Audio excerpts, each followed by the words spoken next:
አሁንም የመካከለኛው ምስራቅ ውጥረት ተባብሶ ቀጥሏል።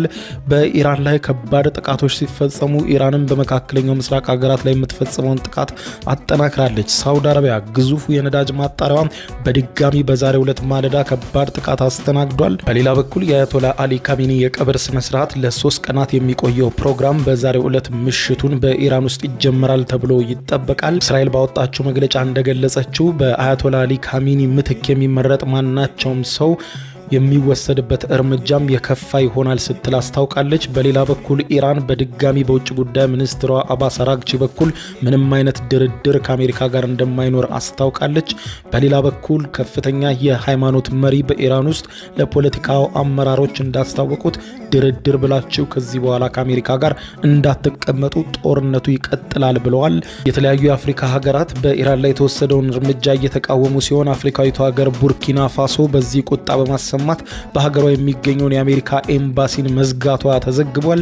ውጥረቶች በከፍተኛ ሁኔታ እየተባባሱ ነው። ኢራን ደግሞ 10 የጦር መርከቦችን በዘጋሁት የሆርሙዝ ሰርጥ ላይ ለማለፍ ሲሞክሩ መትቻቸዋለሁ ስትል ገልጻለች። ዝርዝር መረጃውን ላስደምጣችሁ። ጦርነቱ አሁንም ተባብሶ እንደቀጠለ ነው። በመካከለኛው ምስራቅ የእስራኤል F-35 የኢራን ተዋጊ ጀት በቴህራን ሰማይ ላይ መጥቶ መጣሉን የገለጸ ሲሆን በተመሳሳይ የኢራን ኃይሎች ደግሞ የአሜሪካን ተዋጊ አውሮፕላን መጥተው መጣላቸውን ዘግበዋል። ዛሬ ረፋድ ላይ በዓለም ወታደራዊ ታሪክ ለመጀመሪያ ጊዜ እጅግ ዘመናዊ የሚባለው F-35 ተዋጊ ጀት በሰው የሚመራ ሌላ ተዋጊ ጀትን በአየር ላይ መጥቶ በመጣል አዲስ ታሪክ ማስመዝገቡ ተገልጿል። የእስራኤል አየር ኃይል ንብረት የሆነው ይህ አውሮፕላን የኢራንን ያክ 130 የጦር አውሮፕላን በቀጥታ በኢራን ዋና ከተማ ቴሄራን የአየር ክልል አድኖ መጥቶታል የተባለው ኢራን ኢንተርናሽናል የዜና ወኪል እንደዘገበው የእስራኤል መከላከያ ሰራዊት ድርጊቱን ያረጋገጠ ሲሆን ጥቃቱ የተፈጸመው በአካባቢው አቆጣጠር ከጠዋቱ 2:35 ላይ መሆኑ ተገልጿል። ይህ ክስተት በሁለቱ ሀገራት መካከል ያለውን ጦርነት ወደማይመለስበት ከፍተኛ ደረጃ ያሸጋገረው ሲሆን በዓለም የጦር መሳሪያ ታሪክም F-35 አውሮፕላን በሰው የሚበር የጠላት አውሮፕላንን መጥቶ ሲጥል ለመጀመሪያ ጊዜ ነው ተብሏል።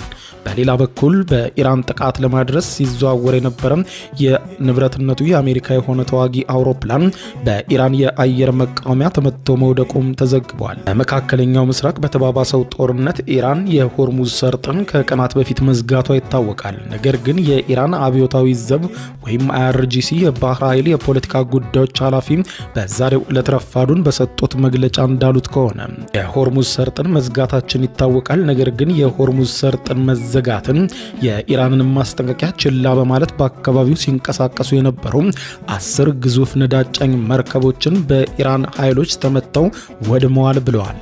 በተለያዩ አውዳሚ ተወርዋሪ ጥቃቶች የተመቱት 10 መርከቦች ከፍተኛ ውድመት እንደገጠማቸውና ገሚሶቹ ሲሰጥሙ ገሚሶቹ በእሳት እንደተያያዙ አመልክተዋል። ኢራን ሆርሙዝ መዘጋቱን ይፋ ብታደርግም ነገር ግን ንግግሯን ከቁባ ለመቁጠር በግዴለሽነት በሰርጦ ለማለፍ ሞክረዋል የተባሉ 10 የጦር መርከቦች በኢራን ኃይሎች መመታታቸውን የገለጹት ኃላፊው አክለውም ሲናገሩ አሁንም የክልከላ ባለመነሳቱ ምንም አይነት መርከብ በአካባቢው ላይ እንዳያልፍ አስቸኳይ ክልከላ ጥለናልም ብለዋል። በሌላ በኩል ኢራን እንደገለጸችው ከአያቶላ አሊ ካሚኒ ቀብር በኋላ ተተኪያቸው ይታወቃል ብላለች። እስራኤል ደግሞ አዲስ የሚሾም ማናቸውም መሪ በሙሉ ዋነኛ ኢላማዊ ይሆናል ስትል ዝታለች።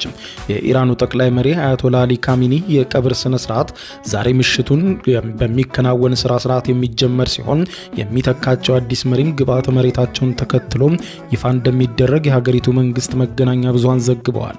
ምርጫውን የሚያከናውነው ምክር ቤት ጽህፈት ቤቶች ጥቃት እንደተፈጸመባቸው ሲዘገብ እስራኤልም ለደህንነቷ ስጋት ሆኖ የሚቀጥል ማናቸውም መሪን እርምጃ እንደምትወስድበት ገልጻለች። የጠቅላይ መሪው የቀብር ስነ ስርዓት 3 ቀናትን እንደሚወስድና ከቀብሩ በኋላ የሪፐብሊኩ መሪን የሚሰይሙት መንፈሳዊና ፖለቲካዊ ስልጣን ያላቸው ሌሎች መሪዎች በአካል ተሰብስበው ምርጫውን እንደሚያከናውኑ ፋርስ የተባለው የኢራኑ የዜና ወኪል ዘግቧል። ምርጫውን የሚያካሂደው ምክር ቤት አባላት ለአሜሪካና እስራኤል ጥቃት በድጋሚ እንዳይጋለጡ አስፈላጊ የሆነው የደህንነት ጥበቃ እርምጃ በከፍተኛ ደረጃ መወሰዱን ዘገባዎች ጠቁመዋል። ነገር ግን ቆም በምትባለው ከተማ የሚገኘው የከፍተኛ ባለስልጣናቱ ጉባኤ አባላት ጽህፈት ቤት ማክሰኞ ዕለት ቴህራን ውስጥ ስብሰባ የሚያደርግበት ቦታ ላይ ዛሬ በእስራኤልና በአሜሪካ ጥቃት እንደተፈጸመበት ቢቢሲ ፐርሺያን ዘግቧል። የአያቶላ ኻሜኒ ቀብር በትክክል የት እንደሚካሄድ እስካሁን በግልጽ የተገለጸ ነገር የለም። የኢራን መገናኛ ብዙሃን ግን ማሻድ በምትባለው ከተማ ውስጥ በሚገኘው 8ኛው የሺዓ ኢማም የእምነት ስፍራ ሊሆን እንደሚችል ከወዲሁ ግምታቸውን አስቀምጠዋል። የኢራን ሪፐብሊክ 3ኛው ጠቅላይ መሪ ማን እንደሚሆን እየተጠበቀ ባለበት በአሁኑ ወቅት ኒውዮርክ ታይምስ የኢራንን ባለስልጣናት ጠቅሶ የሟቹ መሪ ልጅ ሞጅታባ ኻሜኒ አዲሱ መሪ ሊሆን እንደሚችል በዚህም ጉዳይ ስምምነት ላይ መደረሱን ምንጮች ማረጋገጣቸውን ይፋ አድርጓል። ፋርስ የዜና ወኪል ከኻሜኒ ቀብር በኋላ የመሪውን ማንነት ይፋ እንደሚደረግና የሹመት ስነ ስርዓቱን በሚቀጥለው ሳምንት እንደሚከናወን ተዘግቧል። ይህ በዚህ እንዳለ የእስራኤል መከላከያ ሚኒስትር እስራኤል ጋንትዝ ለሀገራቸው ጠላት የሆነ ማናቸውን መሪ በኢራን ላይ እንዲቀመጥ እንደማይፈቅዱና ቀጣይ ኢላማቸው እንደሚሆን ተናግረዋል። እስራኤልን ማጥፋት እቅድ የሚቀጥል አሜሪካ ላይ የሚዝት የኢራንን ሕዝብ የሚጨቁን የትኛውም ተተኪ በማያጠራጥር ሁኔታ ለመደምሰስ ኢላማችን ይሆናል ሲሉ ነው የመከላከያ ሚኒስትሩ ጠንከር ባለ ዛቻ ኢራን ላይ ያስተላልፉ። በተያያዘ ዜናም ከሟቹ የኢራን የበላይ መሪ አያቶላ አሊ ኻሜኒ ጋር ጥብቅ ግንኙነት ያላቸው የሃይማኖት መሪ አሊሬዛ ፓናሂያን የኻሜኒን ሞት ለመበቀል እርምጃ ካልተወሰደ የሀገሪቱን የወደፊት መሪዎችን ደህንነት አደጋ ላይ ሊወድቅ ይችላል በማለት አስጠንቅቀው ዛሬ ረቡዕ ባደረጉት ንግግር ለኻሜኒ በቀል በከፍተኛ ሁኔታ ተጠናክሮ መቀጠል አለበት፣ የወደፊት መሪዎቻችንም ሆነ የኢራን ሕዝብ ሰላም እንዲያገኝ ከተፈለገ የማያዳግም እርምጃችን መቀጠል አለበት ብለዋል። ፓናሂያን አክለውም ሲናገሩ የኢራን መንግስት የቀረቡለትን ማንኛውም የተኩስ አቁም ጥያቄዎችን ውድቅ እንዲያደርግ አሳስበው አሁን የበላይነቱን እያያዝን ያለነው እኛንን በስሌት ነው እየሄድን ያለነው፣ ስለዚህም ጠላቶቻችን ሙሉ በሙሉ እንደመሰሳቸዋለን ብለዋል። ጦርነቱ ይበልጥ እንዲፋፋም እንጂ ምንም አይነት ድርድርም ሆኖ ተቀምጦ መነጋገር ፈጽሞ እንዳይኖር አሳስበዋል።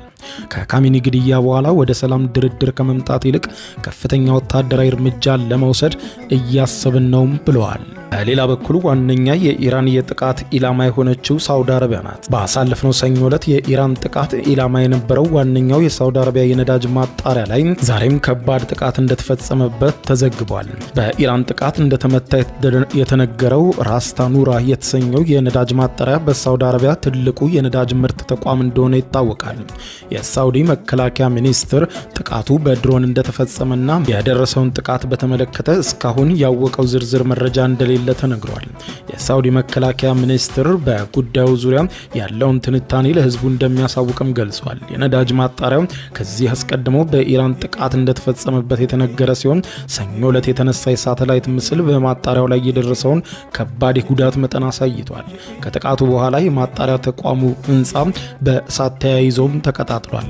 ሰኞ ዕለት የደረሰው የድሮን ጥቃት ተከትሎ ለጥንቃቄ እርምጃ ሲባል የነዳጅ ማጣሪያው ስራዎች እንዲቋረጡ መደረጉም ተመልክቷል። ዛሬ ተጨማሪ ጥቃት መሰንዘሩ ደግሞ የነዳጅ ማጣሪያው ላይ ጉዳቱን በከፍተኛ ሁኔታ እንደሚያባብሰው ታምኗል።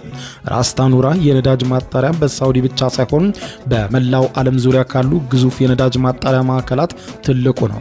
እንዲህ ያሉ ጥቃቶች በነዳጅ ማጣሪያዎች ላይ የተፈጸሙ መሆኑንና በአጠቃላይ የነዳጅ አምራች ሀገራቱ ቀጠናው በሙሉ እየተተራመሰ መሆኑን ተከትሎ በዓለም አቀፍ ገበያ ላይ የነዳጅ ዋጋ በከፍተኛ ሁኔታ ንሯል። በዛሬው የዓለም አቀፍ ገበያ የአንድ በርሜል የብሬንት ድፍድፍ ነዳጅ ዋጋ ከ$83 በላይ ሆኗል። የዛሬው ዋጋ ከትናንቱ ጋር ሲነጻጸር የ2.3 በመቶ ጭማሪ ያሳየ ሲሆን ይህ የዋጋ ጭማሪ የተመዘገበው ኢራን የምትቆጣጠረው የሆርሙዝ ሰርጥ በመዘጋቱና የትራፊክ እንቅስቃሴ ላይ ገደብ በመጣሉ ነው። ፕሬዚደንት ዶናልድ ጄ ትራምፕ ስለተስተዋለው የነዳጅ ዋጋ ንረት ባደረጉት ንግግር የነዳጅ ዋጋ ለጥቂት ጊዜ ትንሽ ከፍ ሊል ይችላል፣ ይህ ጦርነት እንዳበቃ ግን ወዲያውኑ ዋጋው ይቀንሳል ታዩታላችሁ ሲሉ ተደምጠዋል። በተጨማሪም አሜሪካን በመካከለኛው ምስራቅ የሚያልፉ የጦር መርከቦችን እንደምታጅብም ጠቁመዋል። ከዓለም አቀፉ የፔትሮሊየም ላኪ ሀገራት ድርጅት አባሎች መካከል በርካታ ድፍድፍ ነዳጅ በማምረት ሁለተኛ የሆነችው ኢራቅ በቀን ውስጥ የምታመርተው መጠን በ1.5 ሚሊዮን በርሜል ገደማ መቀነሷን የዜና ወኪሉ ሮይተርስ ዘግቧል። የሀገሪቱ የነዳጅ ምርት በግማሽ ገደማ የቀነሰው በነዳጅ ማከማቻ እንዲሁም በኤክስፖርት መስመሮች ላይ በተጣለው ገደብ ምክንያት እንደሆነ ባለስልጣናቱ አረጋግጠዋል። ኤክስፖርት በድጋሚ የማይጀመር ከሆነ ሀገሪቱ በየቀኑ የምታመርተውን 3 ሚሊዮን በርሜል ድፍድፍ ነዳጅ ልታቆመውም ጭምር እንደምትችል ተገልጿል። በተጨማሪም ኢራን ከዓለም ነዳጅ 1/5 በሚተላለፍበት የሆርሙዝ ሰርጥ ላይ የሚጓዙ የነዳጅ ታንከሮችን ጥቃት ኢላማ አድርጋ እየፈጸመች መሆኑ ከፍተኛ ስጋት አጭሯል። የኢራን ውጭ ጉዳይ ሚኒስትር አባስ አራግቺ መግለጫ የሰጡ ሲሆን ትራምፕ ከዚህ ቀደም ከአሜሪካ ጋር አድርገነው የነበረውን ድርድር እንደ ሪል ስቴት ንግድ ነበረ የያዙት ሲሉ ተችተዋል። የኢራን ውጭ ጉዳይ ሚኒስትር አባስ አራግቺ በማህበራዊ ሚዲያ ገጻቸው በሰጡት መግለጫ የአሜሪካው ፕሬዝደንት በክፋት ተነሳስተው የድርድር ጠረጴዛውን በፈንጂ ደብድበውታል፣ ከዚህ በኋላ ድርድር አይኖርም ብለዋል። ውስብስብ የሆኑ የኒውክሌር ድርድሮችን ልክ እንደ ሪል ስቴት ንግድ ነው ሲያዙ የነበሩት፣ ትልልቅ ውሸቶችም ሲዋሹ ነበረ። እውነታውን በሚጋረድበት ጊዜ መሬት የማይወርዱ ነገሮች በፍጹም ሊሳኩ አይችሉም ብለዋል። ውጤቱስ በክፋት ተነሳስተው የድርድር ጠረጴዛውን በፈንጂ ደበደቡት፣ ድርድሩም ተቋረጠ ብለዋል። ጦርነቱ ከመጀመሩ ቀናት አስቀድሞ ጄኔቫ ውስጥ ሲደረግ በነበረው ድርድር ኢራንን ከወከሉ ተደራዳሪዎች ዋነኛው የውጭ ጉዳይ ሚኒስትር አራግቺ ነበሩ። በዚህ የኒውክሌር ድርድር ጥሩ መሻሻሎች እንደተመዘገቡ ተገልጾ የነበረ ቢሆንም ከቀናት በኋላ አሜሪካና እስራኤል ኢራን ላይ ጥቃት በመፈጸም ጠቅላይ መሪውን ጨምሮ በርካታ ኢራንን አመራሮች ገለዋል። ሐሙስ ዕለት በስዊዘርላንድ ጄኔቫ ላይ በአሜሪካና በኢራን መካከል ድርድር ከተካሄደ በኋላ ቅዳሜ ዕለት ነበረ አሜሪካና እስራኤል ጥቃት የከፈቱት።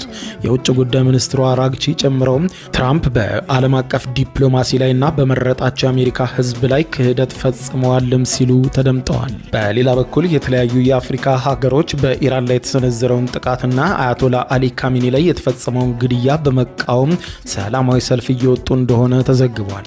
አፍሪካዊቷ ሀገር ናይጄሪያ ለጠቅላይ መሪው አያቶላ አሊ ካሚኒ ላይ የተፈጸመውን ግድያ በመቃወም ቀድመው ምላሽ ከሰጡና ከባድ የሆነ ተቃውሞ ሰልፍ ካደረጉ ሀገራት መካከል ናይጄሪያ ቀዳሚዋ ናት። በደቡብ ናይጄሪያ 12 ግዛቶች ውስጥ ከባድ ሰልፎች የተካሄዱ ሲሆን በካሚኒ ግድያ የተሰማቸውን ሀዘን ለመግለጽ በአደባባይ ፎቶቸውን ይዘው እንደወጡም ተዘግቧል። ማንኛውንም አይነት አለመረጋጋት ወይም ግጭት እንዳይነሳ በሚል የጸጥታ ኃይሎች መሰማራታቸውም ተዘግቧል። ታዋቂው አልሚዛን የተባለው የሃይማኖት መጽሔት አርታኢ ኢብራሂም ሙሳ እንደሚለው ከሆነ ካሚኒ የሃይማኖት የሞራልና መንፈሳዊ አቅጣጫ ጠቋሚ ተደርገው ይወሰዱ ነበረ በማለትም ገልጸዋል። ሌላኛው የቡርኪና ፋሶና የሴኔጋል ምላሽ ነው። በቀጠናው ይፋዊ አቋም ከያዙ ሀገራት መካከል በዋነኛነት የምትታወቀው ቡርኪና ፋሶ ናት። በኢራን ላይ የተወሰደውን ጥቃት ያወገዘችው ቡርኪና ፋሶ የቡርኪና ፋሶ መንግስት በመዲናዋ ኦጋዱጉ የሚገኘውን የአሜሪካ ኤምባሲ እንዲዘጋ አድርጓል። ይህ ውሳኔ የቡርኪና ፋሶ መንግስት የውጭ ጉዳይ ፖሊሲ ለውጥን በቀጥታ አሳይቷል። ቡርኪና ፋሶ፣ ማሊና ኒጀር ከምዕራባውያን ሀገራት ጋር ያላቸውን ግንኙነት በከፍተኛ ሁኔታ ተቃውሷል። የካሚኒ ግድያ ሉዓላዊነትና የውጭ ሀገራት ጣልቃ ገብነት ጉዳይ መነጋገሪያ እንዲሆን አድርጓል። ሴኔጋል ስለ ካሚኒ ግድያ ይፋዊ አቋማቸውን ካሳወቁ ሀገራት መካከል ስትሆን ጠቅላይ ሚኒስትር ኦስማን ስንኮን እጅግ አስቀያሚ ሲሉ ግድያውን ኮንነውታል። ደቡብ አፍሪካና ኬንያም ሌሎቹ ሀገሮች ናቸው። የደቡብ አፍሪካው ፕሬዝዳንት ሲሪል ራማፎዛ አሜሪካና እስራኤል በኢራን ላይ የደረሱትን ጥቃቶች አውግዘዋል። ጥቃቱ ዓለም አቀፍ ሕግን እየጣሰ ነው ብለውታል። ገና ለገና ጥቃት ሊደርስብኝ ይችላል ብሎ ጥቃት መፈጸምና አንድ ሉዓላዊ ሀገርን መጣስ ዓለም አቀፍ ሕግም አይፈቅድም። በግምትና ቅድመ ግምገማ ጥቃት አይፈጸምም ብለዋል። የኬንያው ፕሬዝዳንት ዊልያም ሩቶ በባህረ ሰላጤው ሀገራት ላይ የደረሰውን ጥቃት ኮንነዋል። በተባበሩት የተባበሩት አረብ ኤምሬቶች፣ ሳውዲ አረቢያ፣ ኢራቅ፣ ኦማን፣ ኩዌት፣ ዮርዳኖስ፣ ባህሬን ላይ የተፈጸመውን ጥቃት ኬንያ ታወግዛለች በማለት ተናግረዋል። ጦርነቱ በመካከለኛው ምስራቅ ሀገራት መስፋፋቱ ዓለም አቀፍ ሰላምንና መረጋጋትን እንደሚያናጋም ጠቁመዋል።